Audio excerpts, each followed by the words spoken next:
It's peaking. That's for sure. It's getting there. Yeah, you excited with sort of the directions I really am, because like I've watched Sydney in its peak, and I partied through it, and also I partied through when it fell with the lockout laws and just all the government corruption shutting down clubs. Yeah. I mean, I think through the lockout laws, it was sad to watch a lot of friends in the industry. I think about 20 venues shut within the first 2 years of lockout laws, and just seeing that happen to the music scene was just bad. Yeah. And I think now watching it come back and be a part of it, that's just really sick to be a part. Yeah, it's good to see. I think even with COVID and stuff, that was definitely another kick in the balls, I think. So it's really interesting to see where, I don't know, like the whole way everything's going now is just interesting. I think it's very different from anywhere else in the world. It is. It is. Even Melbourne. Oh yeah. I mean, Melbourne and Sydney always have their similarities, but they are very different. Yeah. Well, like I've got a few questions here, so I think I'll just start and fire away. Let's do it. I'll start with like, what made you get into techno? Well, techno kind of was only in the recent years, to be honest. Yeah. I mean, growing up, I was always into a lot of electronic music through the probably mid-90s when I was quite young, but it was a time when I just was fascinated by electronic music. And it was to the point where I didn't even know the artist, but I just loved the sounds. And obviously getting into the early 2000s, I really honed in on hard trance and hard style. That was kind of that was my jam. And now, like, I listen to a lot of music, like from classical music to rock music, and I'm a big fan of 90s hip hop. Like, that's my jam. Really? Yeah, I really, really like my hip hop. I mean, high school, that was me. Straight up. I think everyone went through a phase like that. They were bit of an Eminem phase, Tupac, all that. Bit badass, like against authority kind of vibe. NWA vibes. Oh yeah, absolutely, yeah. But yeah, then that just like having that as a passion, I think I always was amongst a lot of music, and it took me a while to sort of realize that, why don't you produce it? And I reckon 2015 maybe, a good friend of mine, Jake, which Avi, shout out,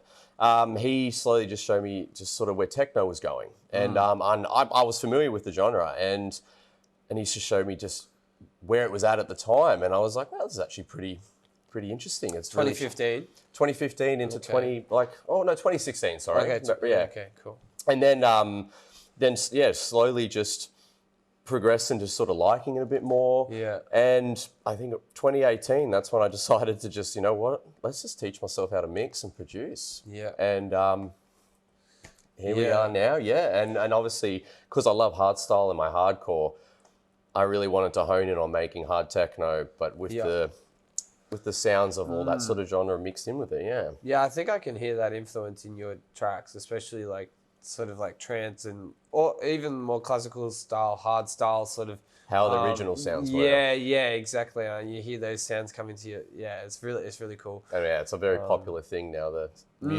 music's just gone in a big loop. Oh yeah, and I love the way there's a lot of crossover and samples from like sounds that are typically like genre-specific sounds. Yeah, which is, I think that's cool. I think everyone's like sort of borrowing and sharing, and like I think that's the whole industry. I think that's just music in general. I think like there's one artist, hardcore artist, Mad Dog. He has a song called Reset, and one of the samples in it basically talks about how music it does a loop. Yeah, everything just eventually comes back, but not the same. It just evolves into something more. Absolutely. Yeah, and I think like now when I'm making songs, I feel that in it. So I like to get a bit creative and not just stick to the one sort of canvas. Yeah, I think it's important for everything to have growth, like genres, like scenes, people, like, because anything in it, like when something stops growing, it starts dying. So that's right. That's the whole point of evolution. Absolutely. So what was your first techno experience? First techno experience? Yeah, going to see techno. Now this is probably going back to, so like I said, I was into a lot of music growing up, but I reckon the first event or events, should say, was back in 2012. Decided to do a first trip to Europe. And, nice. Yeah. We did a 7-day. One of the first stops was Ibiza.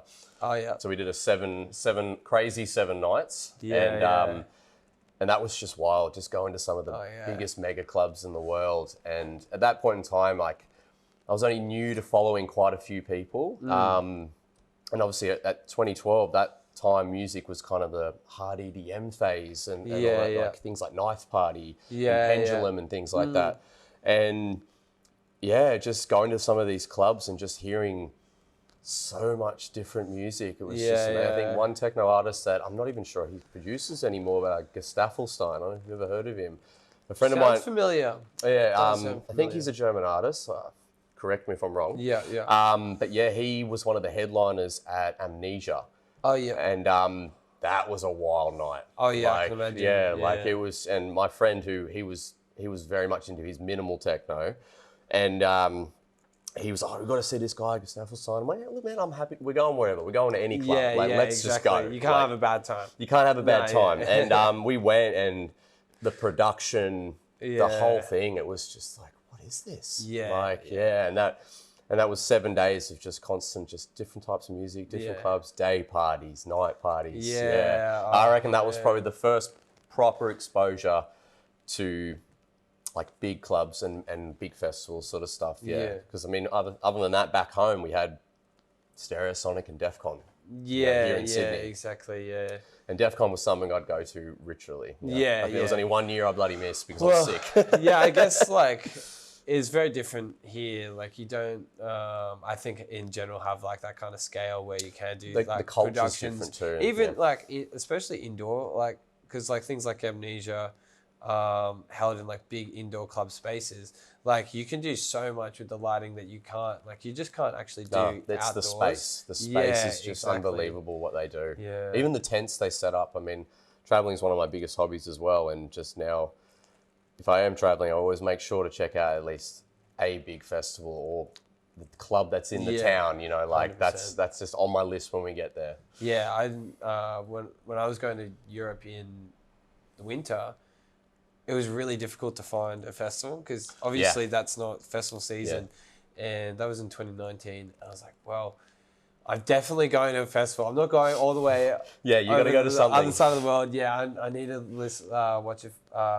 go to a festival. Sorry, and I did. I found Snowball, which was in Utrecht. Oh, yep. And that was really funny because Lily Palmer was playing there, and she also was playing the night before in the W Hotel. Oh, wow. And it's so funny because you'd never see her play in the W Hotel again. You know, they're you know, it's like a bar gig. You know, when you're not like massive or whatever, and she's playing deep house there, and there's not that many people there at all, and people just having sort of fancy drinks. And I was following her at the time, and she was actually the first techno artist I listened to. So I was like, oh well, my friends were so sick. They went back to the room, so I was like, well, I'm not doing anything else. I'll go up there. I spent €7 on like a small Heineken.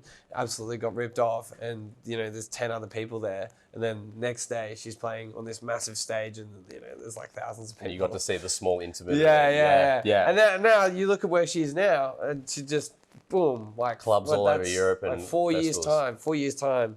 Like that's all it takes is like, you know, if you're working hard enough, you can achieve anything really. Yeah. Now, I like this question. I like to ask everyone this. Yeah. Which track that you've produced, if you had to listen to one for the rest of your life, which one would that be? Oh, that's tricky for me. I think it's hard for everyone. I think so, yeah. I think you're right. Pick one. I'm gonna sum it up to two. Okay. But obviously would probably pick one. Okay. And if it had to be a release, it would be Fake Generation. Yeah. And not just because it did hit the charts, it's just track slaps. Yeah. Like I just and I know it obviously pretty well. Yeah. But yeah, just there's certain parts in it when I play it live, like I just try to it just has different energy in each different verse, and I reckon I go with that. Or one of my new unreleased ones that I've just created that I honestly can't get the melody out of my head. Oh, really? Yeah, I don't know what I'm going to do with that one yet, but Are you giving Black Noir that one? We don't know yet. I don't know yet. We'll see. Might test the waters with some of the big boys first, and then we. But I can't get the melody out of my head. So that's a good thing. Oh, absolutely. Yeah, 100%. Yeah, that's great. So, what's your track of the month? Track of the month. Yep. Ooh, by another artist, obviously. Oh, well, it could be by you, but like well, you've just told me that's probably your track of the month. Yeah, the new one. That'll probably be track of the month, I would say. Do you have a name for it? Cut the bass. Cut the bass, okay. Yeah, it has a cheeky old school sample in it. Keep your eyes out for that one. Yeah, keep your eyes out for Cut the Bass. Yeah, it's quick, it's fast, and it's good. But no, if I was to pick an artist that I really like at the moment, would be I Called You Council remix. I Called You. Yeah. Council. The artist is Council. Yeah. Okay, gotcha. But his remix of that, I put that in a lot of my sets, and it's it's mental. Yes. Yeah, he's a mad artist. Definitely look him up. Should I bring him out here? Actually, I was actually just talking to Lestrange today about Cancel, and we're just talking about bookings and things like that. So look him hopefully up. no one watches this and then snags it. But I did want to touch on just briefly about that track, Fake Generation, that did hit number one, right, on the hard techno charts. And sort of, I guess, I want to know a bit of like the process it was to make that release, and I guess did you have any expectations or anything like that before releasing it, or you just totally blank? I'm just sort of like to know a bit about that. The expectation, it's always you just don't know. You really don't know. And being an artist, it's so easy to be critical on your own art. I mean, coming from someone that has ADHD, one of my biggest flaws is probably self-doubt. It happens quite a lot. But in terms of writing the tracks, I had a feeling that they were going to be really good, because as well, personally, it was probably the first EP for this year where I really felt even more connected with my sound design. So, and when it came to hitting up the guys from Dark Grounds, I just hit them up. I wanted another release with them. They've been putting out really good music, a lot of good artists that are on there, and I just want some music out. And I knew I'd already been releasing with them, so I thought, let's hit them up. And gave them the tracks, and they loved it. And at the time, I couldn't afford to get any proper sound mastering from a proper engineer. And I just put a lot of extra effort into just learning a bit more about crafting the mastering and the music. And I gave them the tracks. They came back to me and they're like, these are great. And I was like, okay, let's get them out. And that just gave me that feeling of these might do pretty good. And when they hit the charts, I mean, I honestly, I was happy when they hit 59. I woke up, I saw them within the one day, I was like 59. I think you were sharing it already. I was 59. Like the top 100 of the hard genre, and I was just mad. And then what made me more happy, I reckon, was the fact that I'd mastered them from the start of just loading in a bunch of kick samples to the point of finishing it, polishing it, and putting it out there. It hit the charts. And then a few days later, it slowly creeped, and I was just, oh my God, here we go. And I think did you kind of think when you hit 59, you're like, oh, I've peaked? A little bit. I was just like, that's good. And I was happy with that. I'll take that. I'll take that. And then within a few days, it was at 9, and I was like, surely not. And I was like, wow. And I think it was. And that's when you started sort of thinking, could it go higher? Well, I was like, oh, it probably could. And I put a lot more effort into some self-promotion on this. Because I've been doing I've been doing a diploma in marketing. So I thought, let's put in some serious effort into trying to put promo out, making more artwork. And if that helped or not, I will never really know. Oh man. But it's so hard to measure. You can't measure it fully. And then I think I woke up one morning and I had a friend of mine, Lumitz, message me, and he was like, check your Instagram. And I was like, what? And there it was at number one. And I was just in shock, just stoked. And that's... Absolutely. Well, I guess that's the ultimate goal. It is, but I think chasing numbers isn't something to get too obsessed about. True, absolutely. It is a great feeling, but I think it's very easy to just think that's what you have to aim for. which I don't think it is. It's a good boost, 100%. Oh, absolutely. But well, I think like what you're touching on, like being an artist and self-doubt, it's really positive to have experiences like that, which like does quell that sort of self-doubt, you know. it makes you trust yourself. Oh yeah, absolutely. Yeah, man.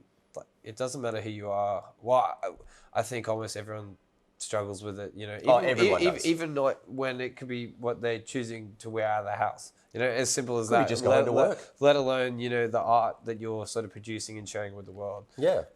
I mean, like, and as well, I had this is going back one of my very first sort of, I think, second release with an older label.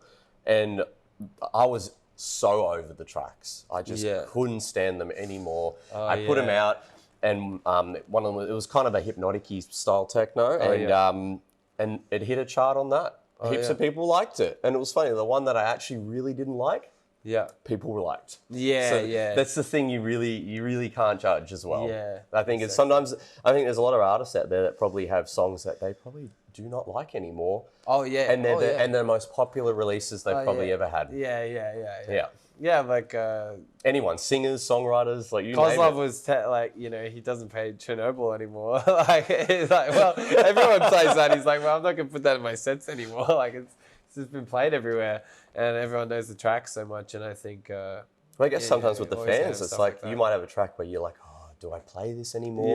But the fans might want that. Well, I guess like if you see Darude, you're gonna expect to see Sandstorm. You know,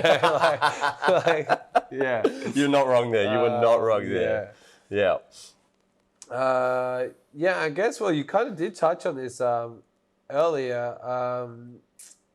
Like, what's new on the horizon for you? New on the horizon.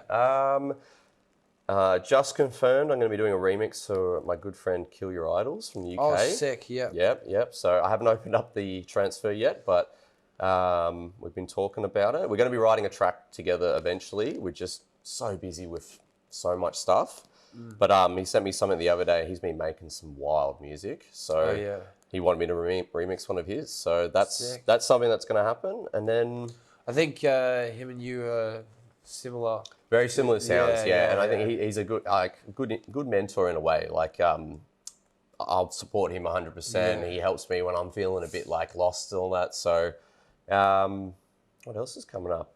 I did put out a free release today. Oh, yep. That was something I just thought, you know what, let's give a bit of tracks out, you know? Oh, absolutely. And I do have a Fred Again remix that I'm soon to put out as a free download. So that is something to definitely look out for. I just need to get off my butt and master it. No, it's ready to go. I just need to free up the time to put in the effort to give it to everyone. Exactly. A little bit of promotion. It's worth telling people that it's out there. Yeah. So it's on the top of my whiteboard. Oh, man, the whiteboard. Oh, man, my whiteboard needs some organising right now. It's just, but everything's on my notepad. Cool. And, so I guess it was 20... Did you say 2018 is when you started producing? 2018, yeah. 2018 is probably when I think I was hungover at work. And I I think friends tried to teach me quite a few years before that, and I couldn't focus. I couldn't do it. I couldn't pick it up, but I never gave up the passion for the whole music thing. Never let go of that. And then 2018, I just was like, you know what, stuff it. Let's buy just a little controller, give it a crack. And controller. The small little controller. Just was like, let's just go for it. Yeah. Taught myself just straight off the bat, and funny enough, I hadn't opened up a door yet to teach production, and then we had a house party and someone actually poured a glass of wine on the jog wheel. Oh, yep. And the mixer died. Oh, and no. Basically had to tell everyone to leave the house. I was like, guys, get out. Why? Because you're angry? Oh, it's just like, party over. Yeah, okay. Party over. And I was cool about it, but just devastated. Like, there actually is a bit more longer funny story to it, but that's for another time, I think. But when that happened, it went off to get repaired. And at that point in time, I thought, well, let's open up the laptop. I was like, let's open up the laptop and try and learn how to produce. And it clicked. Yeah, because you couldn't DJ. So yeah, well, not even that. I just don't know. I just think I just started to work it out quite quickly, and this is on GarageBand. Yeah. So like, you know, it was free on the Mac laptop, so I was like, oh, true. You were just it's there. on there. Yeah, It's there, fair and like enough. the sample library they're pretty good It's for Apple. Man, it's really impressive. Like I've got a Mac as well, and I'll tell you what. When I bought my Mac, my creativity just exploded. And this is not an ad for Apple, but like honestly, not sponsored. honestly, man, that machine just as soon as I wanted to do something, like it just let me do it. Yeah. And man, not to be limited by your tools is just crazy. Yeah. And yeah, like I said, and then I think gave it another couple of weeks. I bought Logic because I'm a Logic user.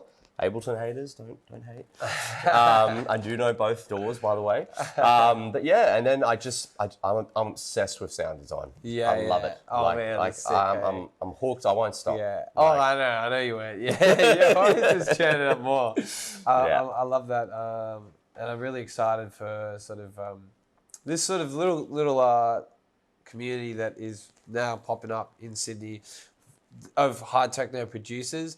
And That's really good. I'm really, really excited to showcase this to the rest of the world. Like, I think we're starting a very cool movement here, and we are creating a really cool sound that you could for sure see played all over the world. 100%. That's what I'd love to see. I mean, like people leave here, and I've heard people when they leave and they're happy coming here. You know, you know, like they just and people like. Not to say that hard techno is kind of becoming a bit of a trend at the moment, but it's like it's a sound that Sydney hadn't really had yet. Yeah. And now it's picked up and it's really diverse. It's really good. Yeah, it is. Yeah, it's very different to I think techno that we've had here. What techno? There's because techno is really it's an umbrella term. Really, it's very broad. Yeah, like it has so many avenues. Yeah, and I think the sort of sound that we did have in Sydney, like 5 years ago, it's we never really had anything like anything this hard at all. Present. No, I mean as well. Like going on, like Sydney's scene was probably a lot of it was very house based for a long time. Yeah, and even like the warehouse underground. Yeah, the underground space, stuff too. Like that was far more electro, I would say. Yeah. Like I heard techno here and there, but I would hear a lot more electro, kind of breakbeaty, sort of like percussive bass, heavy sort of music in those spaces. And yeah, that sort of leads me into like the next one. What do you think? What do you think about? Yeah, I guess we just sort of talked about the techno scene here in Sydney. Yeah, I mean it's growing. Like there's no doubt about it. There is no doubt about it. And like you said before, there's a lot more producers now that coming out just saying like, hey, I'm doing the same thing. Like which is really good. Yeah, it is really good. And there's a lot of good talent. Like there's a lot of good music floating out there, man. Man, you're telling me it's hard for me to book because there's just a lot of people doing it and doing it well. So and part of this platform is to sort of give people opportunity as well. So you can't just stick to, especially on a weekly basis, you can't stick to like the people who are established. It's really important to keep on bringing people up into the cage, for example. The strobes. Yeah, because that like people see their mates getting that gig and they're like, oh, that's cool, and then that inspires them to get into techno, and then like just it all showing people new music. Exactly, it all just grows that way. I like this question. Where do you see the techno scene in Sydney in 2 years' time? In 2 years' time. Yeah. Oh. Do you reckon we have a techno only club? I mean, we kind of do here in a way.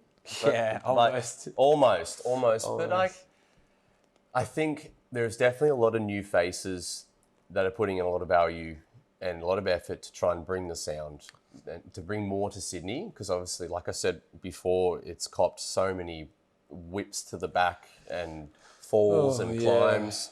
And I reckon from 2 years, I reckon we'll see probably a big tech, like probably an Awakening style festival based here. I reckon. That's what I think. It's got potential. I'd love to see something like that. It's got big potential, and I think no one's done it in Sydney. With a tech, kind of, but not awakening size. But did you hear about days like this? I think so. Yeah. So that was like 2019, just before COVID, actually. Yeah. Okay. And well, they ended up having to cut one of the stages. Oh wow. And it was pretty much an all techno lineup, actually. Okay. So that was 4 years ago now. So like, it's still quite a big scale festival. But I think we're still. Oh, I'm really optimistic. I feel like what's happened in the last, just this year alone, a lot has really picked up, especially from the drop off from COVID. I think. Exactly, like from the end of 2022 to now, a lot has happened and a lot is happening. So I think it is moving quite rapidly. It is. Yeah. It is. Obviously, a lot of people want it to go a bit faster, but things don't happen like that. Rome wasn't built in a day. No, it wasn't. Yeah, but no, I have real high hopes. Like I said, like I've seen the fall and the rise, and I'm happy to be a part of it, and it's definitely coming up. Yeah. Absolutely. Well, we're going to try our best. Yeah, we're going to try our bloody best. Yeah, absolutely. Yeah. Well, I think I've just absolutely covered everything I wanted to talk to you about, and this has been absolute pleasure. Always, man. I could talk techno for hours. Oh. Actually, that's what I think I should call this series. Talking Techno. Let's talk techno. Yeah. I love talking about it, and there's just so much to cover. This is the very first one, and I'm sure there's going to be many more. Yeah, man. And thank you. Well, lots of things happening and big goals for the future. Yeah, really. guys, if you don't already follow Mark, he's one to watch. He's doing some really cool stuff, and I absolutely 100% back him as an artist, and I'll be getting him in the cage again very soon. Well, you are playing on June 30th, aren't you? I am. Yep. I am. We've got Angie Core and Gabriel Padravita in the cage. We have Mark Wildman, and we have, I can't name the rest of the lineup because there's a lot of plenty people. more. Yeah, there's a lot of people, a lot of lineups. Anyway, we're going to sign off there, and thank you very much for watching. Peace out, guys.